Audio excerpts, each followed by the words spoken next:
Hello, everyone,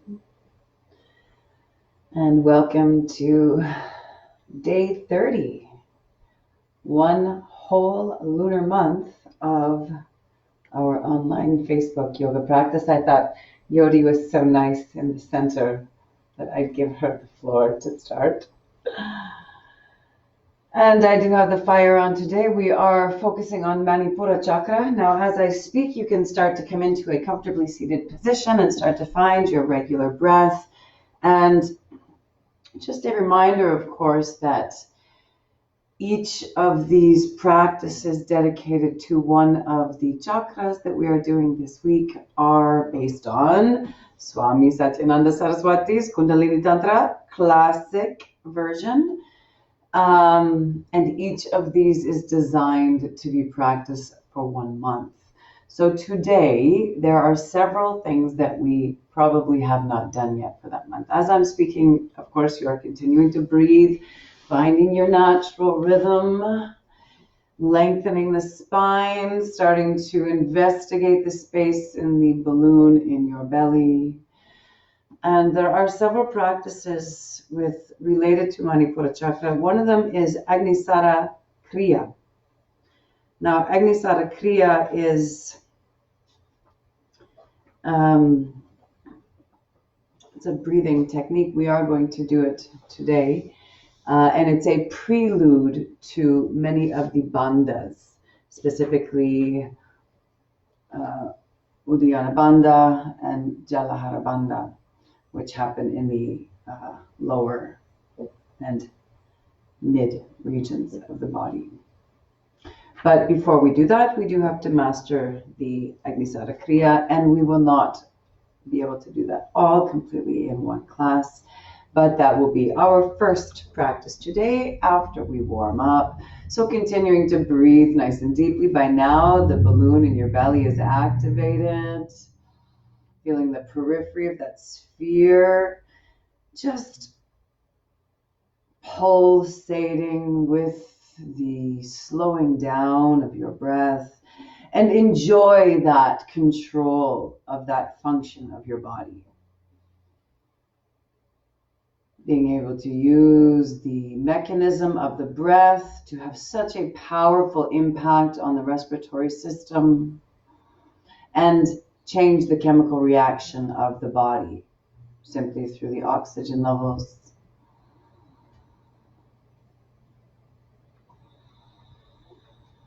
As you continue to breathe very deeply, sitting taller with every breath, that balloon begins to expand upward into the barrel in your lungs. Feeling the rib cage and the intercostal muscles expanding with every breath, lengthening, dropping shoulders, starting to feel the space in the clavicular region, relaxing the thoracic, the thymus areas, lengthening the neck, feeling the skull cranium just kind of hanging. Those protective features, all those bones, keeping us nice and safe. So it's important to get into some yin to exercise the bones, because the yin does actually stretch out the living ossified tissue.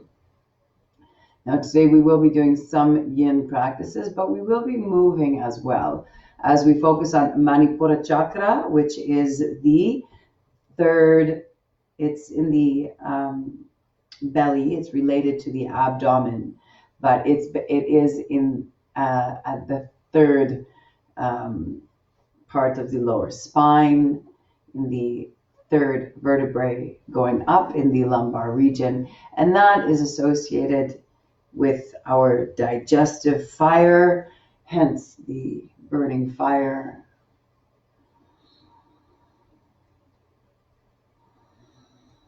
So continuing to breathe your natural breath, coming into the barrel in your lungs, lifting out into the wider spaces and the higher places, staying relaxed in the shoulders, and bringing in the Ujjayi breathing technique, which is a contraction of the thoracic, the glottis, as though you're defogging a glass window with your mouth closed. So beginning to practice that very internally centered Ujjayi breathing technique with that 3-part of the body, activating all aspects of the respiratory system. And as you do so, be sure you're not clenching anywhere, compensating for any of the space being created. If you do feel that, allow your body, your mind to go into that spot and relax. If you are unable to relax, move your leg out a little bit or your arm. And of course, if at any time you need to come out of this position, come out of it, find a comfortable place. Keep your strap nearby. We'll need it to bring ourselves into deeper position. Keep your blocks, your bolsters, your pillows, your blankets, whatever you may need to deepen your practice. And as you have now found your breath, come in to stretch out the body. The definition of yoga is union. The best way to unite the body with the mind is through the breath and those synchronizing movements. So releasing the hands from the knees, inhaling arms up, shoulders down, eyes to the elbows open. Stretching palms, reaching fingers, reaching, touching tips of the fingers. And once we do exhale, turning the direction, palms facing downwards. Biceps lengthening, elbows and eyes of the elbows opening. Dropping down once the tips of the fingers touch the ground again, tilting the palms upwards, lifting again, following your breath, those 3 parts while I'm talking, Ujjayi contraction in the throat, slowing down each breath to be a little bit longer than the last, and your expiration always twice as long as your inspiration.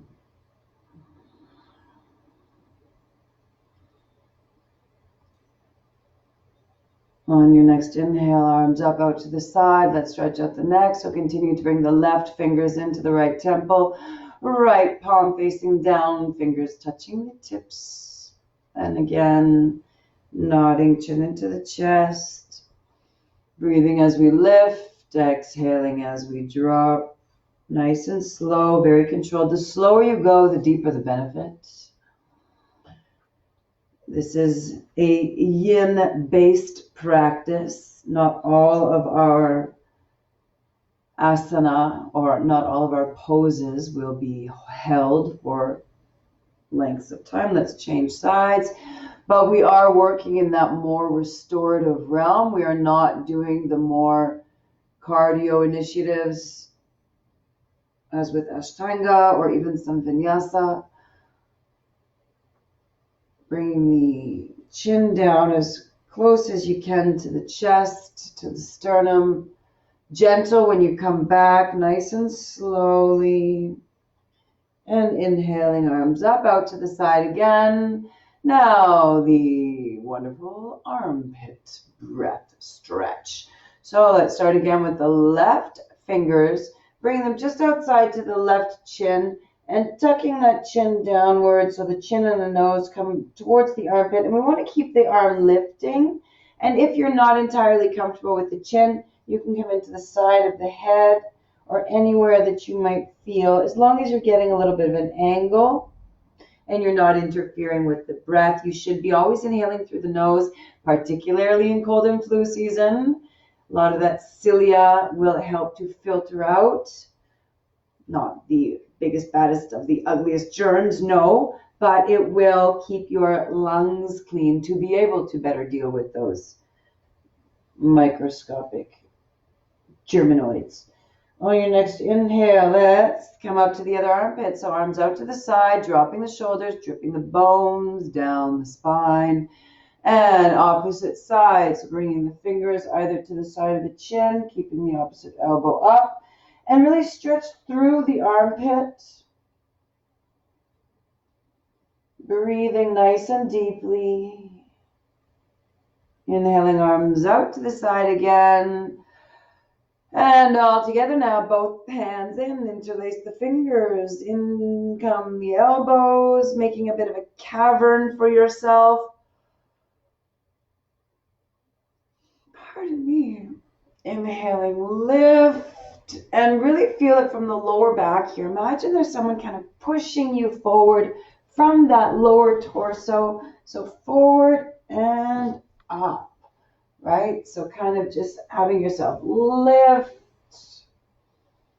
And exhale, only the upper neck coming down. So chin into the chest. Keep your shoulders dropping, spine lengthening, lifting. Feel a real opening at the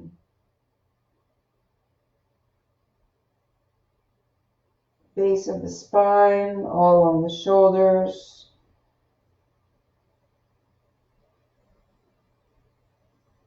Relax your arms. Let the weight of the arms deepen the stretch. Keep lifting in your spine. Remember the balloon in your belly. And when you're ready, inhaling, arms up, releasing. Remember that pose. We'll come back to it at the end. It's going to save our neck when we're down in a long, yuki back bend.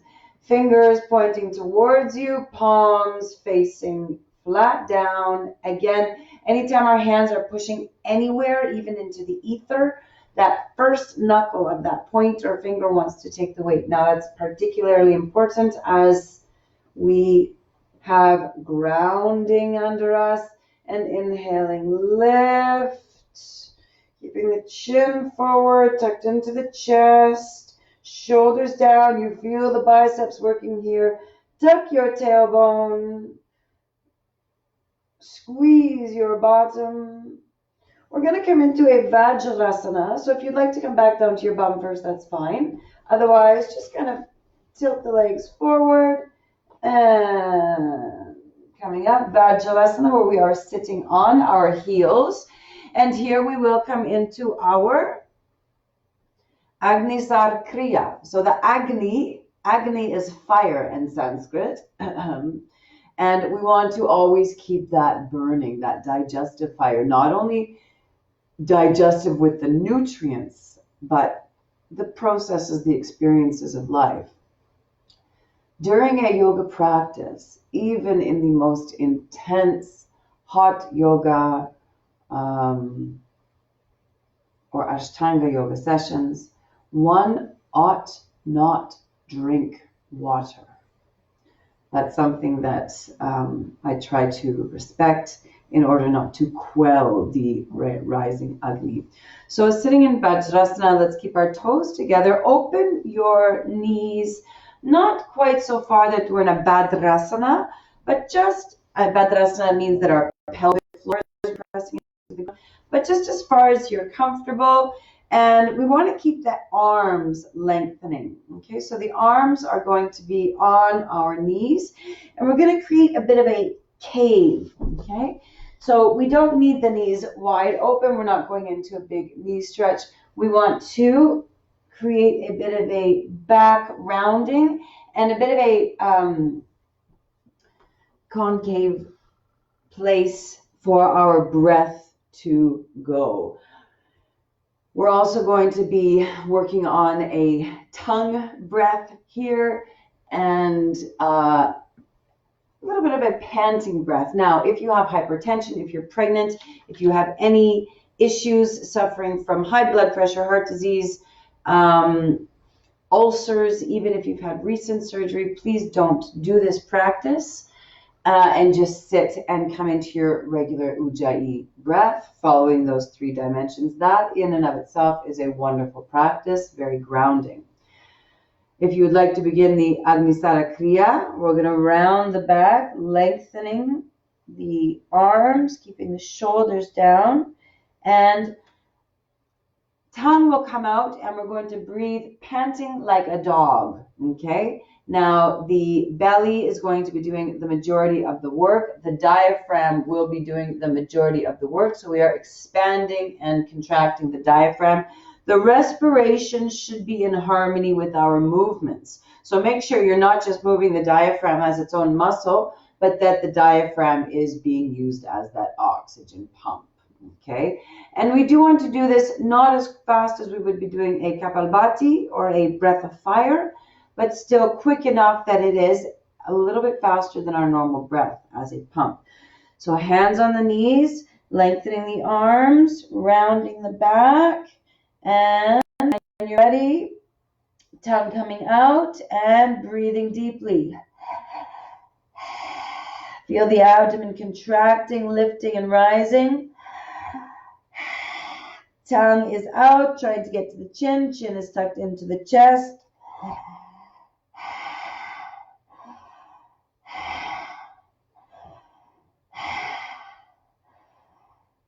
You should do about 25 of these. You'll start to feel the digestion happening, start to feel the abdominal muscles working.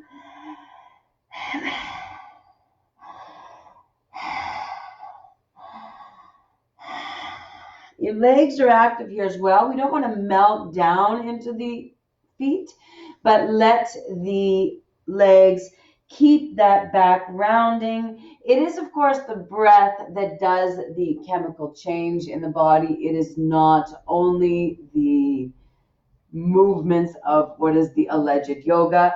It is the kriya and the swara. Swara is a brain breath technique. Keep breathing in this capacity and really pressing the chin into the chest, really driving that belly button back into your spine. And when you're ready, let's release, allowing the head to lean back slightly, being gentle with the neck, slight back bend, arms up into a cactus position, keeping the chest opening, shoulders dropping.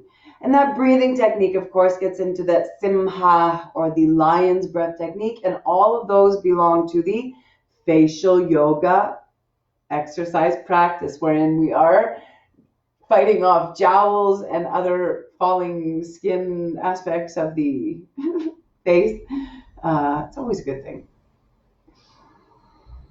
Keeping the arms up, shoulders down, eyes of the elbows active in their crux that stretch out the side body. So trying to keep this frame, exhale coming down, and trying to get elbow to the hip. So this is an exercise in joint to joints, okay? Or inhaling coming up, points to points. So point of the elbow to the point of the hip, coming down. And don't lose your breath. Keep at least that 3-part breath and your ujjayi. Inhaling up. And this time, same elbow to the same knee. Keep that structure, that 90-degree in your arms. Inhaling up. You could be able to feel the blood moving as you come forward. Exhale down. That little release in our sitting position. Feel that opening of the blood moving. And lock it back again. Isn't that powerful? Now, if you can, let's have opposite elbow to the opposite knee. So left elbow coming to the right knee and try to push open. If you'd like here, we can try to lengthen both arms. Take a breath and exhale, coming back up to center. Any twisting is going to be very good for our digestive fire. We've said that many times.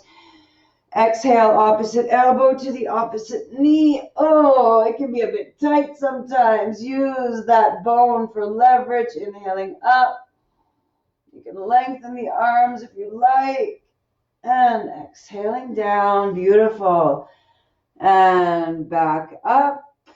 And exhale, bringing the arms forward, walking them down.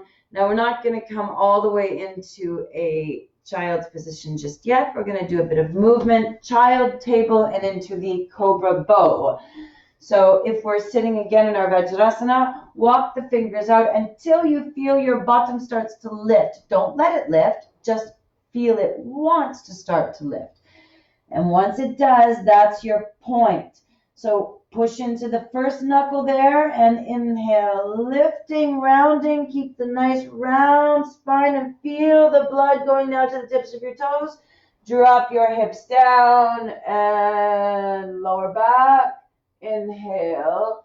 Now here, if you'd like as well, we can start to come into a bit of a knee bend. So really getting that deeper stretch. So that's the full range. Okay, if you'd like to just keep your legs straight, do so with an open leg. It's a little bit easier to smoothly fall into that. So let's try that again. As we move through this, let's try to move vertebrae by vertebrae. So when we're up, bring the chin first. Chin moves first. Move from the cervical spine. Oh, 7 vertebrae. And finally, moving into the thoracic until the lumbar. And finally, lifting your tailbone, coccyx, and dropping. Now, opposite. Starting with the tailbone curling.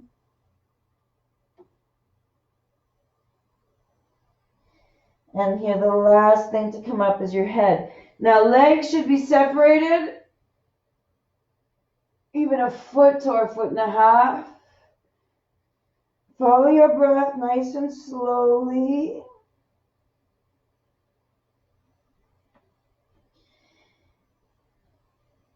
And of course, this is the extreme. We don't have to go all the way. Even if you're going just kind of back and forth in a tabletop position, it's fine.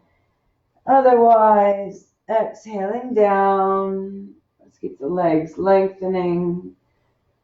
And just let the legs kind of flail side to side a little bit. And turning, looking to the left leg, keeping the hands straight, strong. Keep pressing into that first knuckle. Stretching out the side and back of the neck, into the side of the temple as well. Inhaling up, gentle with the neck, opposite side. Looking to the same foot, or if you can, looking to the opposite foot. Keep your hips squared, shoulders squared. Breathing is deep. Relax your spine. Relax your legs. And inhale back to center. And when you're ready, we're just going to come into a tabletop position. So lifting your hips, lining up your joints, wrists, elbows, shoulders, knees, and hips. Take a moment to wiggle through that pose. So whether the hips go side to side, or whether you put a bit of circular movement, whether you come down a little bit more as we were just doing. When you're ready, let's line up. We are going to move into a standing series here. If you're comfortable, we are getting into spring. We are getting into the higher chakras of the body. And as we do so, we do want to keep that energy flowing on higher levels so that we can get it fully moving through the Sushumna, the Ida, and the Pingala. So when you're ready, let's come into a balance. We'll start with the left leg out. If that's comfortable, stay. We'll do about 1 breath in each pose. If you'd like to bring in the opposite arm for an additional balance, stay, focusing on pushing into the midline, reaching forward, reaching back. And exhale, 1 long breath as we move. Exhaling down, inhaling up. We'll do a few here. Or if you'd like to hold for stillness, you are absolutely welcome.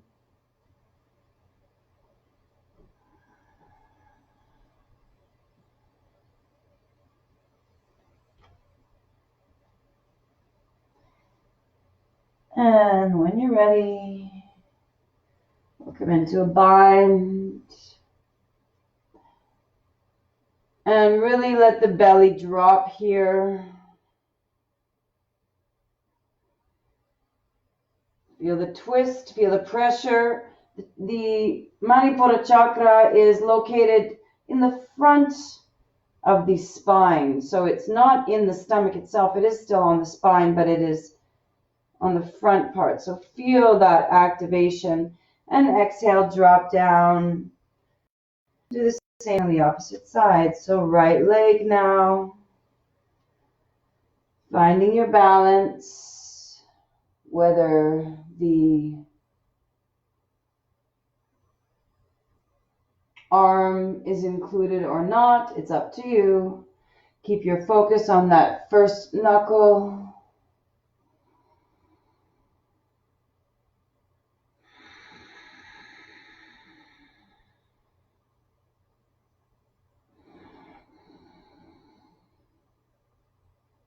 And exhale, nice and slow movements.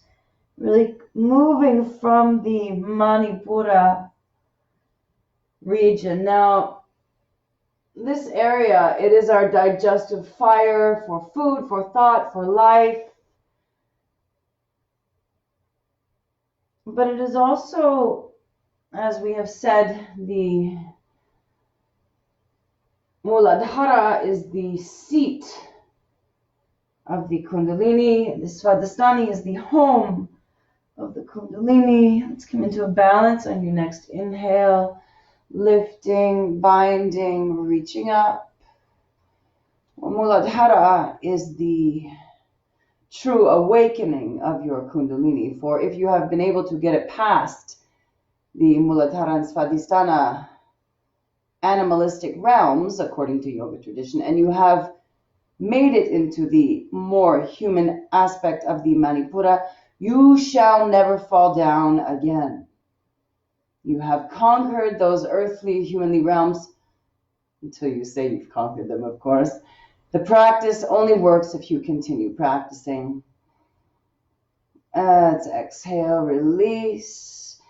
And we're going to come into a child's position. So nice wide knees, keeping the toes together. Again, if you need some support under the hips, waist, chest, or head, we are going to come into this position for 3 minutes. Okay, and again, just as we're moving, feel your blood shifting. Feel the heat shifting. Walk the hands forward. And mentally prepare ourselves for 3 minutes in this position.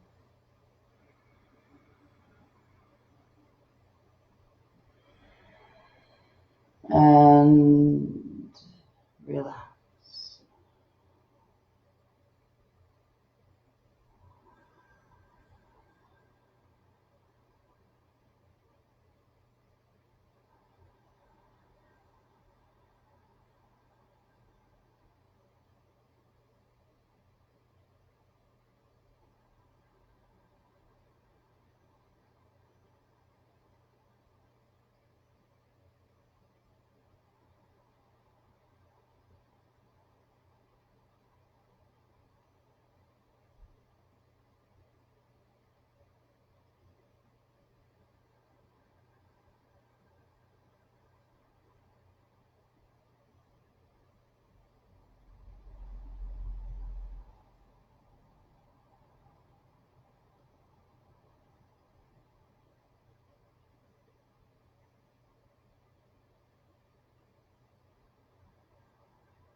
That's halfway there, ladies and gentlemen. Enjoy the wave of oxygen rolling along your spine.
Enjoying your last breath here.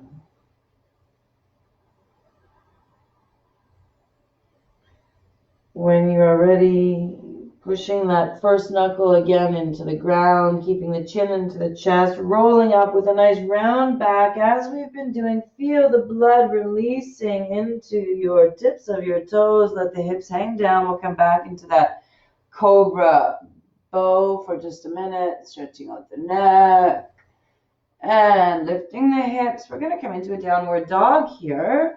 So coming through our table, take a moment to let the hips go side to side. Shake the feet, shake the legs if you like. Curling the toes under. Check your hands. Make sure the first knuckle takes the weight. Make sure the eyes of the elbows are facing each other. Shoulders are down. Your knees can be bent.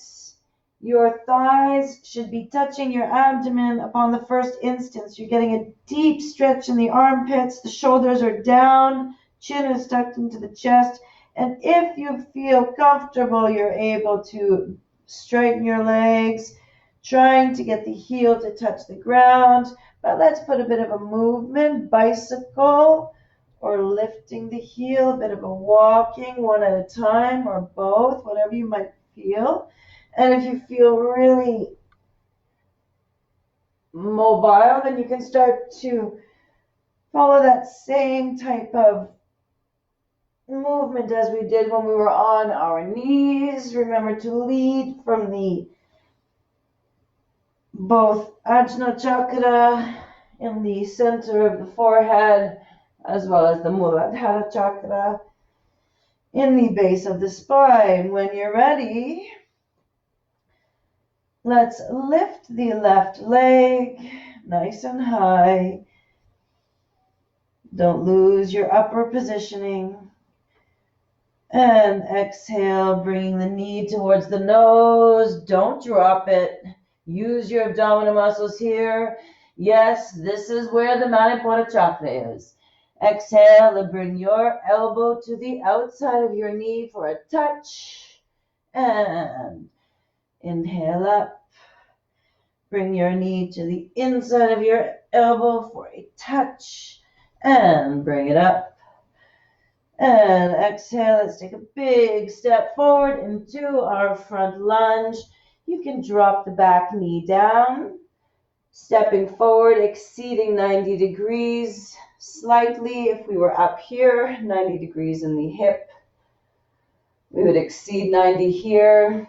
Bend into that front and find a position of relaxation. Back foot can fold flat on the ground. If you're not comfortable coming down into the center of your hips, of course, use a block. Let yourself stand up. Or you can allow yourself to come down all the way. If you want a deeper challenge, you can come into an Ardha Hanumasana type of balancing position, trying to bring the fingers down to the ground, really getting a deep hamstring and hip flexor opener. But we can also take this as the more yin type of position. So we're going to hold this for another 5 breaths. Focusing in on the midline, squeezing internally. 4,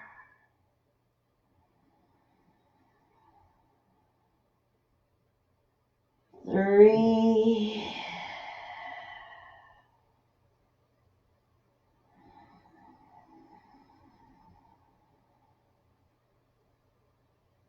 2,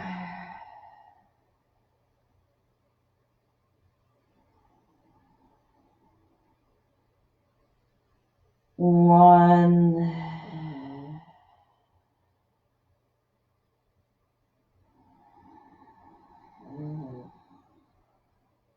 0 is still a number. Anabafakar Aywa.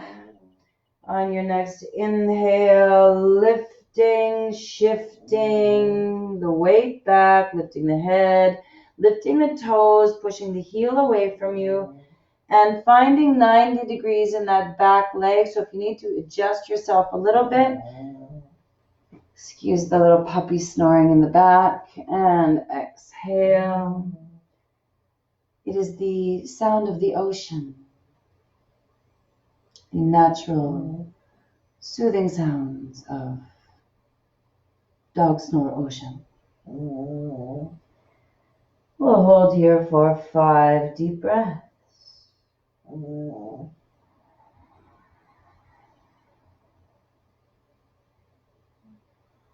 4.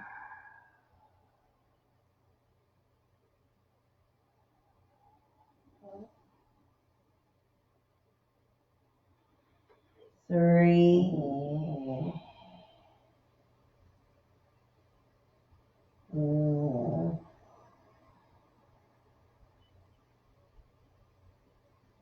2.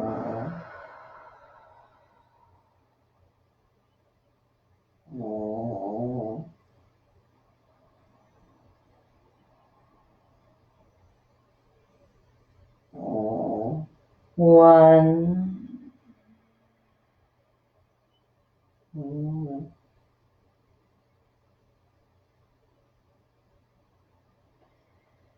And 0. Lift your head, shift your weight forward, walk your foot to the inside of the opposite end of your mat. We'll come into a pigeon position.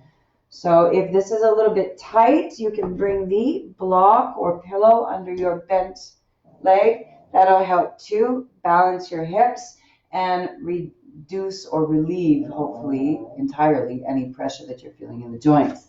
You can also have it in the front of the back thigh.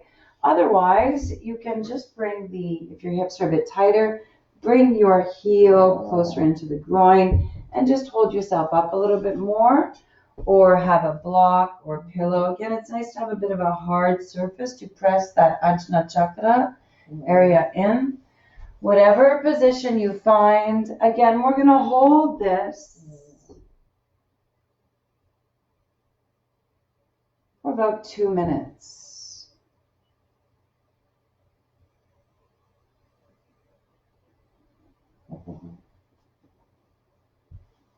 Find your natural breath, sit on the edge and take it deeper, using stillness and time.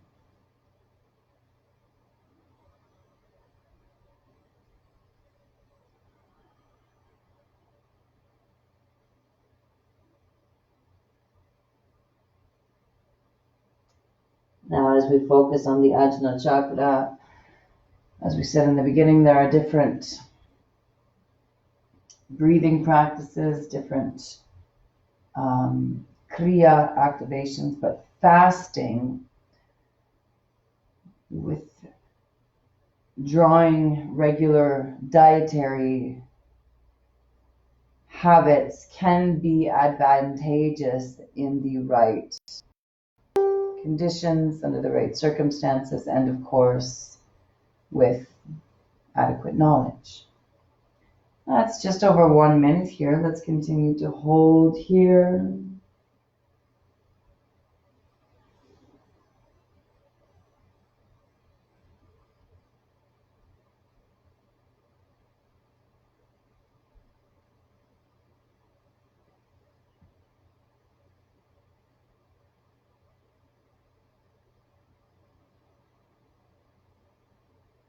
Not forgetting the depth of breath caused by the balloon getting bigger as it expands in your belly, making your whole anatomy softer, more malleable. And when you're ready, on your next inhale, let's shift the weight, walk the hands back, lift the body. Planting the palms, curl the back toes under, and let's push up and lift back into a downward dog position. And again, walk those feet out. Bit of a bicycle, let the hips fall side to side, or again, you can come into a bit more of a more sprawled out movement whatever you find most comfortable to bring your body back into a synchronous state and a symmetrical sensation. When you're ready, we'll do the same thing on the opposite side. So lining up, and of course your feet, the heels do not need to be on the ground and the legs do not need to be straight. This sort of leaping or runner's type of position is wonderful because you're stretching out the armpits, shoulders, you're letting the spine lengthen. If you try to straighten the legs, you then make all the upper body contract. Let the upper body fall into this space and then let the lower limbs get comfortable with the existing structure. On your next inhale, let's lift now the opposite leg. So right leg nice and high. And once we do get into these standing positions, if you're like me, you're slipping a lot. This is not my Ashtanga mat. This is my yin mat. And I'll have to be bringing out the more grippier one for these standing positions. I can feel I'm losing my grip. Let's exhale, bring the knee down to the nose. Inhaling up. Exhale, same knee to the same elbow. Inhaling up. Exhaling, coming down again to the opposite elbow. Inhaling up. And exhale, big step forward, exceeding 90 degrees, and let the opposite leg hang down, feeling a nice deep stretch. And again, use your block for support and find a variety of different positions here. We do want to be lunging forward. We do want to be exceeding 90 degrees in the groin. We do not want 90 degrees here. There's different positions. And keeping the hips squared. Find one that works best for you. We're going to hold this for 5 deep breaths. And every breath gets longer. It's not 5 seconds. 4.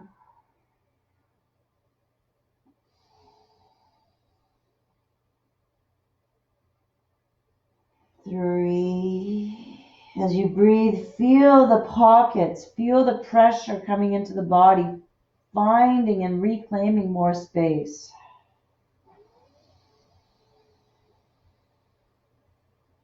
2. Extending the expiration to be twice as long with every breath, whether we are in asana or not.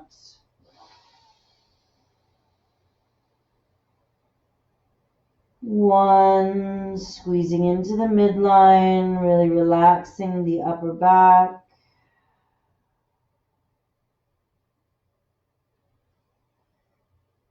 And 0 when you're ready, lifting, shifting, walking back, lifting the toes, finding 90 degrees in your back leg. If you feel you're going back a little bit and you lose 90 degrees, that's okay, find it. You didn't lose it, you just found it again. There's many different places to find 90 degrees, my friends. And exhale, bringing the knee to the nose. Let the hips stay squared. Again, the midline takes our focus. There's something about that center line down the body. We have different planes of the body, of course, different sagittal planes. Focusing in on those places starts to hone our perceptions, our proprioception, our interoception, our feeling of balance, equilibrium, and indeed activating all of the senses themselves. The senses are directly connected with the energies in the body. In the yoga tradition, we have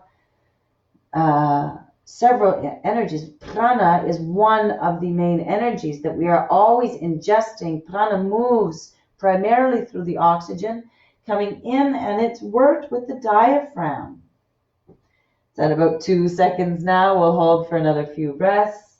But when we start working with the Manipoora chakra, Manipoora, as I said in the beginning, is lifting from the Muladhara, Svadhisthana, into the Manipoora. So it has its own system of respiration, if you will, and it's moving a apana type of energy, not prana.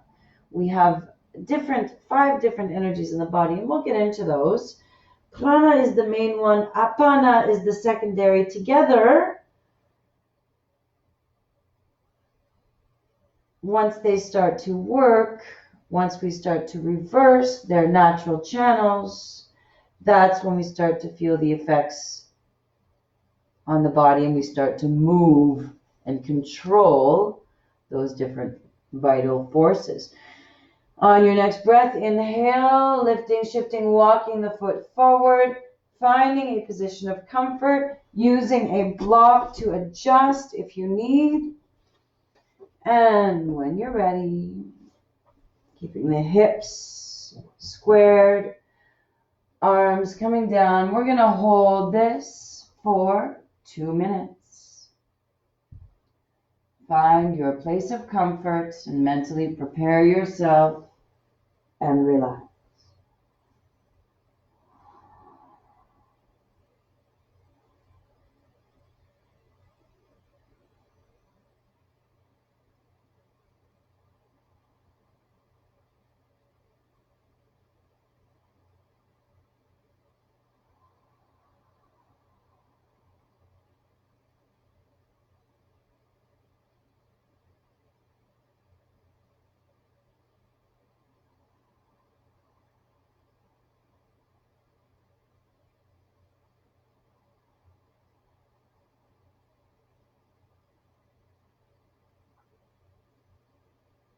That's coming up on 1 minute. By this time, feel the phase change happening within the body. Take a firm seat as an observer in the body and just pay attention to the feelings, how to describe those sensations. They are so inherent to the experience of our being that we have no language for it, because language inherently is designed to talk and tell differences. Language is not inherently used to express something that we all know about, such as consciousness or this existence. We inherently know these things, but to put them into words becomes a riddle, becomes confused, becomes trying to translate these feelings that we all have. Truly, these wordsmiths or these attemptors are depriving the rest of us of the actual experience. So coming up on 2 minutes here, ladies and gentlemen. One more breath. When you're ready, shifting, lifting, moving, walking, bringing the arms back. Let's roll onto our bottom. Keep the knees in together. Come into a little rock and roll. Hands either on the knees or holding at the elbows. You can have your spine nice and long at first or really rounded, depending on how you would like. Let's just start first by doing a little cat-cow in a sitting position. You can allow your hands to come out if you want to go a little bit deeper and just start to feel that momentum. And then start to move that into a Navasana. Navasana is, of course, a boat position. We're not going to do a proper hold today, although it's very good, of course, for Manipoora. But keep that movement. So lifting the toes in a bit of a Vinyasa Navasana, if you will. And we're going to keep that same movement.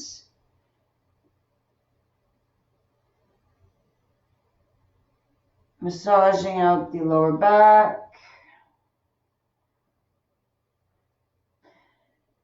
And now keeping your block nearby, your strap, if you need it.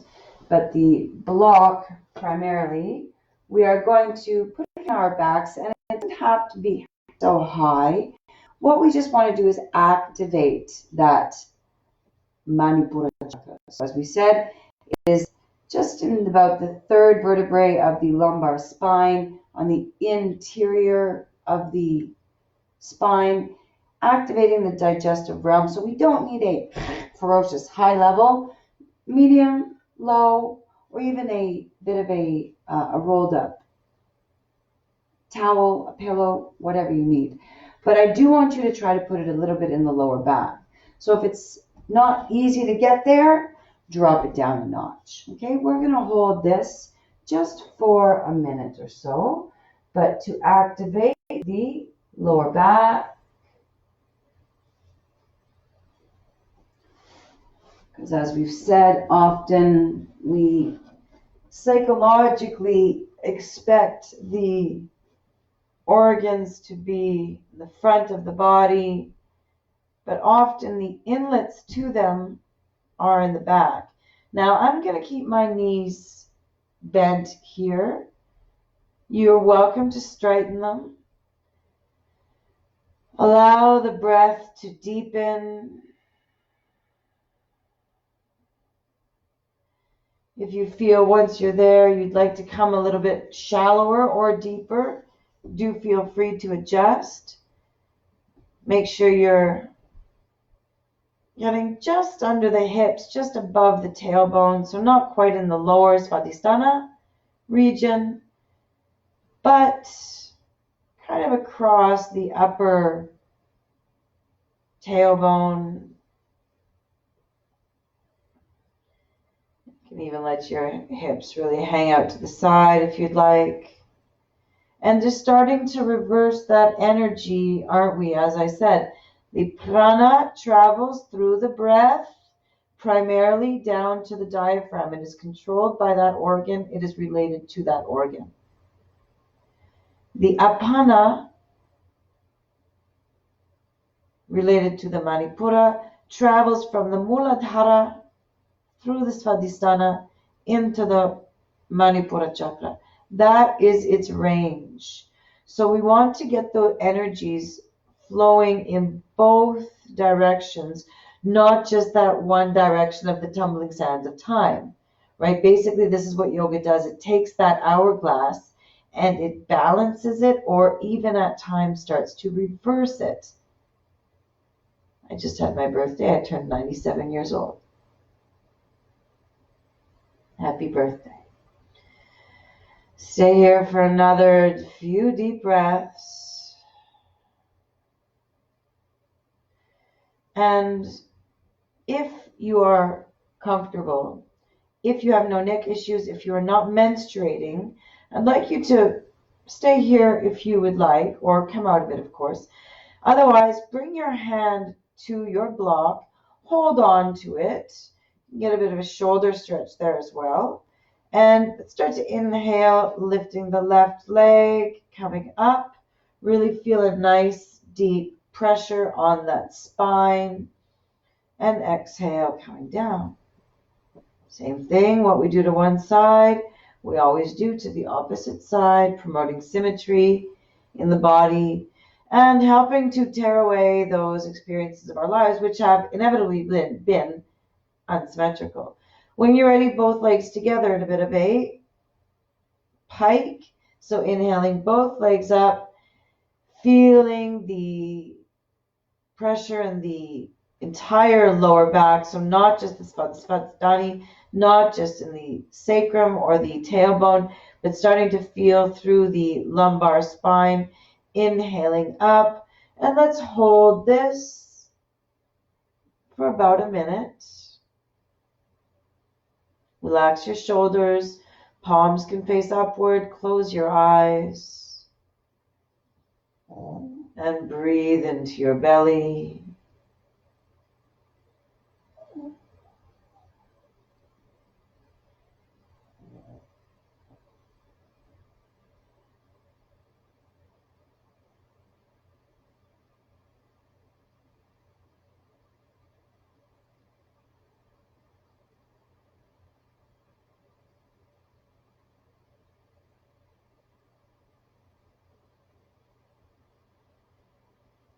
Starting to feel the heat, the blood, the prana, the plasma.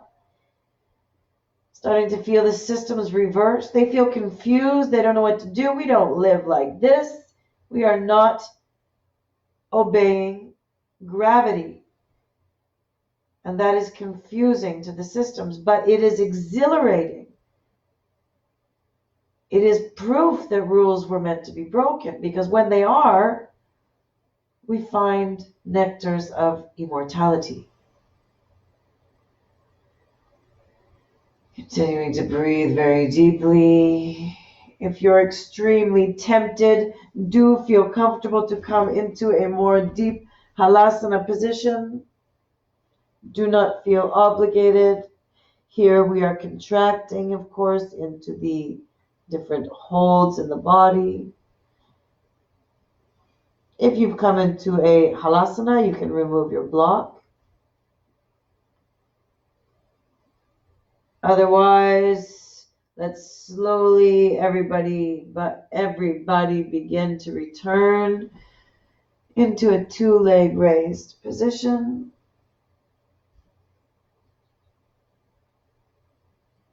Allowing the legs to just sit and slot themselves into their sockets.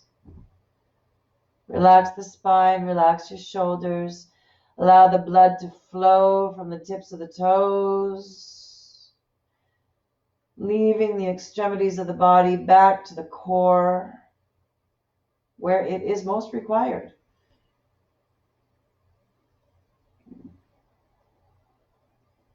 When you're ready, very gently begin to bring the legs down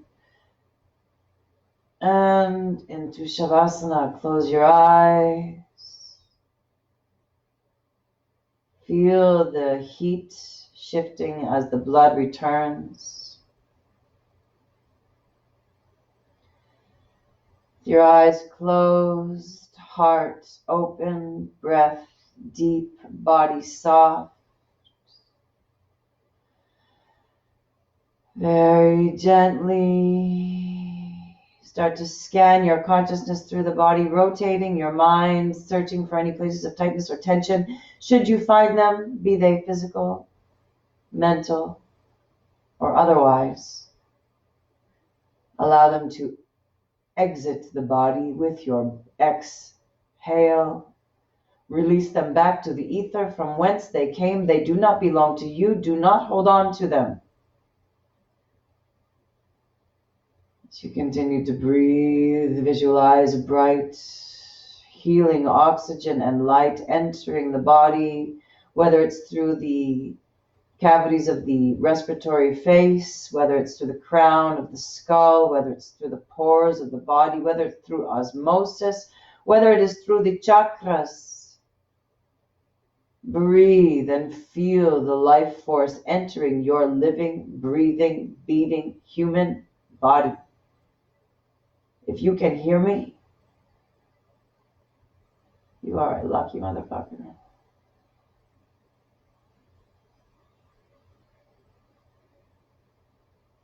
If you'd like to stay in Shavasana, you may do so. Otherwise, keeping your eyes closed, very gently begin to wiggle the fingers and toes, allowing the head to turn to the left and to the right. Inhaling, arms overhead, interlacing the fingers. And exhaling down to the left and to the right. Inhaling, arms to the side. Your arms back up, knees into the chest, arms coming down. Allow the knees to roll side to side or rock up and down, or finding stillness, whatever your body needs. Just listen. Relax your jaw. Jaw is directly connected to the hips. Both directly connected to our emotional life, or rather emotional trauma. When you are ready, very gently allow the legs to come over to the right hand side, keeping them tucked in and in this original fetal yoga position. Take a moment. Send your love to those who have helped you become the person you are. Take a moment. Send your love to those who are suffering, near and far. Allow a smile to come across the face, releasing endorphins from the practice. Reminding yourself the benefits continue long after we leave the mat. When you are ready, very gently in your own time, and only when you are ready, starting to come up to a comfortably seated position, twisting out of it as you may need, coming back up, taking a moment to feel the effects of the practice on the body.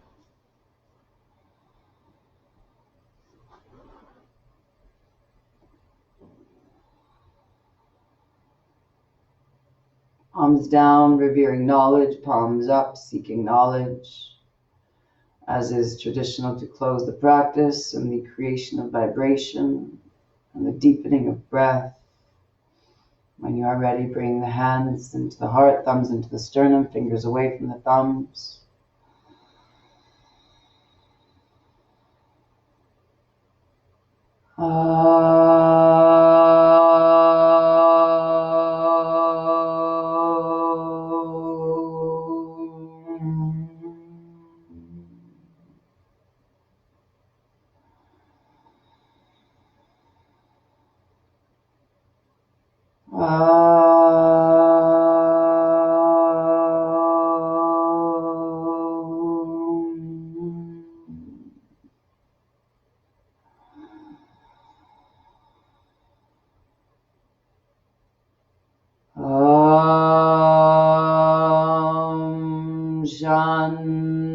Shanti, Shanti, Shanti.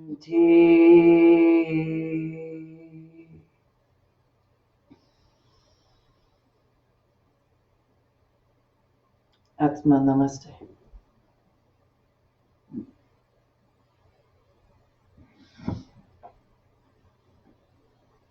Thank you very much for your time, your energy, your practice. And as I remind you, and as the practice reminds us all, we are not the body, and any physical effects that may happen in the body are a pure coincidence from the breathing practice. We are not the emotions. We are not the mind. We are the light. We are the energy. We are the eternal. We are what was, what is, and always will be.